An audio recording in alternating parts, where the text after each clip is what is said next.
excuse me, that's our transportation system. It's probably not funny if you were caught on that train. Colleen McKenna was.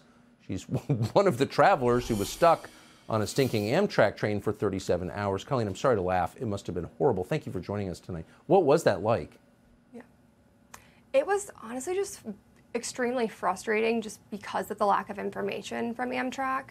I woke up about 6 a.m. on Tuesday and we were stopped in North Carolina. And I spoke with one of my attendants and he just said that there was a derailment of a train in front of us, so we're gonna have to take a detour. I have no idea when we're gonna arrive in Sanford. My best guess is later on this evening.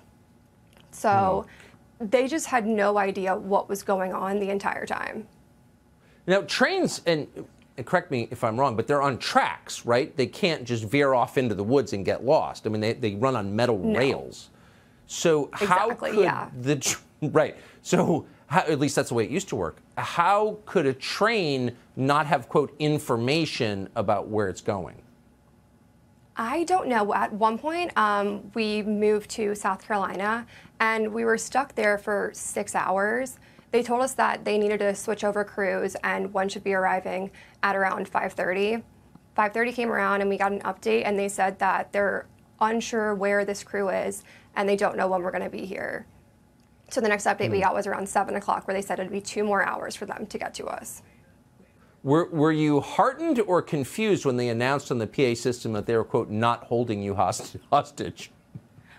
I thought it was funny, but I did understand people's concern because there was no way off of the train. We were stuck in the middle of nowhere in South Carolina, and there wasn't an option to go outside. So we were locked in, but I didn't feel unsafe. Did anyone try to make a break for it? Not that I'm aware of, but it could have been possible.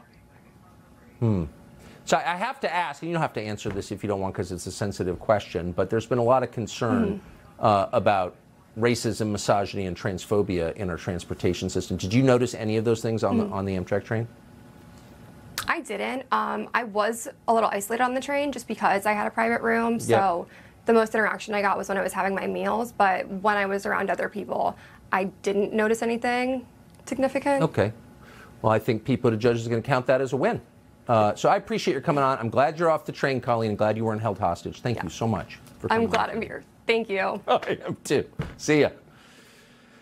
Knelt in reverence to BLM.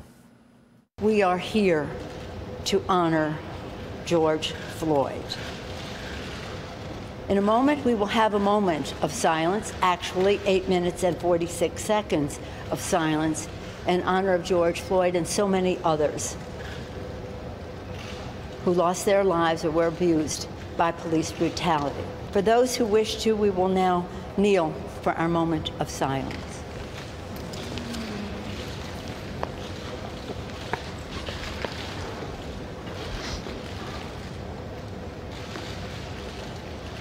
Oh, so great.